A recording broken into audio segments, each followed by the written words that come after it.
sa akin. Sobrang sakit.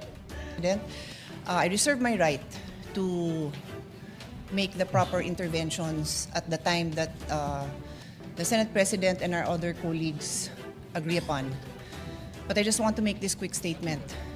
Parang walang nangyari. Yan po ang statement ng ating butihing Senadora Risa Hontiveros. Siguro po para sa inyong mga wala dito. Pero para sa amin na nandito, napakaraming nangyari. Takot na takot po ako na kailangan ko na magpaalam sa mga anak ko. At yung staff ko, 2 pintuan ang pagitan ko sa putukan.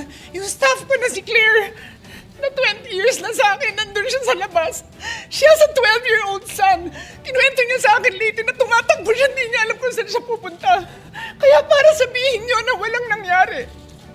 Napakasakit para sa aming lahat na nandito. And as I said, 2 pintuan na nagpo-protect sa akin sa putukan. Pero yung media, yung Senate staff, yung hindi naman makauwi dahil sila ang security, sila ang elevator women and boys natin, nandoon po sila. So dear colleagues, napakarami nang nangyari. And one more thing, wala ho akong sinisisi. Pero nung pagkatapos ng lahat, pagtingin ko ng group natin, yung dating majority group, walang ni isa sa inyong nangamusta sa amin. Some of you I've known for 20 years, 10 years, and I didn't even hear any of you say, kamusta na kayo dyan? Napakasakit mo sa akin.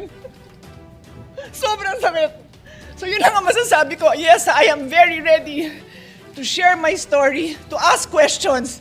Pero kung wala ho kayo dito, huwag niyong questionin yung mga nangyari sa mga nandito. Dahil nandito kami, kasama ng staff namin, Senate staff.